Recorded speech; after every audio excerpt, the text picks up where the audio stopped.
આજ તો મારા ઘરે સાપ નીકળ્યો ભાઈ, થોડાક માટે બચી ગયા નથી. બધાને જય માતાજી, હું સુરેશ રાઠોડ ને આપણે મિની વ્લોગમાં આપ સૌનું હાર્દિક સ્વાગત છે. સવારમાં ધાબા ઉપર બેઠો તો ત્યાં ભાઈ અમારા આવીને બાજુમાં બેસી ગયા. હજુ તો જરાક વખાણ કર્યા ત્યાં તો ભાઈ નીકળી હોતન ગયા. ભાઈ ગયો કીધું ન થાય ભાઈ, વખાણ કર્યા ત્યાં ભાઈ ગયો. અને આ ઘણા ટાઈમ પછી જોવા મળ્યું છે. આ લગભગ હું ઘરે હતો ને ત્યારે ત્યાં બાવળમાં જોવા મળતું. આનું નામ તો નથી ખબર મને. તમને કોઈને આને નામની ખબર હોય તો પાછા કેજો. અને ભાઈ જીવે છે એમાં કોઈ કમેન્ટ કરીને એવું ન કહેતા હરેશભાઈ મારી નાખ્યું એમ. આસામનો એક મિત્ર આ લઈને આવ્યો હતો. ખાવામાં ભાઈ તુરું લાગતું હતું. તો આનું નામે મને નથી ખબર. તમને ખબર હોય તો આના માટે કમેન્ટ કરી દેજો. અચ્છા.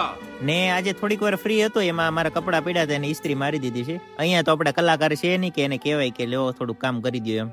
તો આજે મારા ઘરે સાપ નીકળ્યો હતો. સાપ અને નોળિયાના ભાઈ ઝઘડામાં સાપ ને બહુ બધું વાગી ગયું હતું. સાપ પકડવા વાળાને બોલાવી તો લીધા હતા, પણ એ આવ્યા ત્યાં તો લગભગ નોળિયાએ સાપનું પૂરું કરી નાખ્યું હતું. જોઈને થોડુંક દુઃખ લાગ્યું, કેમ કે આ પણ એક જીવ જ છે ને. વિડીયો ગમ્યો હોય તો ફોલો કરતા જાજો. જય માતાજી, જય હિન્દ.